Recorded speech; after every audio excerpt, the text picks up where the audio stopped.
আর যদি এই রাজ্যটির অস্তিত্ব না থাকতো তাহলে ভারত সম্ভবত আরো কিছুটা দেরিতে স্বাধীনতা পেত, কারণ নেতাজি সুভাষচন্দ্র বসু, অরবিন্দ ঘোষ, ক্ষুদিরাম বসু এবং ভারতের জাতীয় সঙ্গীতের রচয়িতা রবীন্দ্রনাথ ঠাকুরের মতো মহান ব্যক্তিরাও এখানেই জন্মগ্রহণ করেছিলেন। স্বর্ণযুগে এই রাজ্যটি ছিল অত্যন্ত সমৃদ্ধ।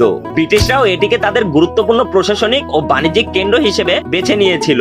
এই শতাব্দীর অন্যতম শ্রেষ্ঠ চলচ্চিত্র নির্মাতা সত্যজিৎ রায়ও এখানে জন্মগ্রহণ করেছিলেন, যার ভক্তদের মধ্যে বিশ্বের অনেক খ্যাতনামা পরিচালক রয়েছেন। এই রাজ্যে রয়েছে বিশ্বের বৃহত্তম ম্যানগ্রোভ বন, বিশ্বের বৃহত্তম ঘুম রেলওয়ে স্টেশন, বিশ্বের বৃহত্তম বটগাছ। এখানকার দুর্গাপূজা অত্যন্ত সুন্দর ও বিশ্ববিখ্যাত। এটি ভারতের একমাত্র রাজ্য যেখানে উত্তরে হিমালয় এবং দক্ষিণে বঙ্গোপসাগরের সমুদ্র সৈকত রয়েছে।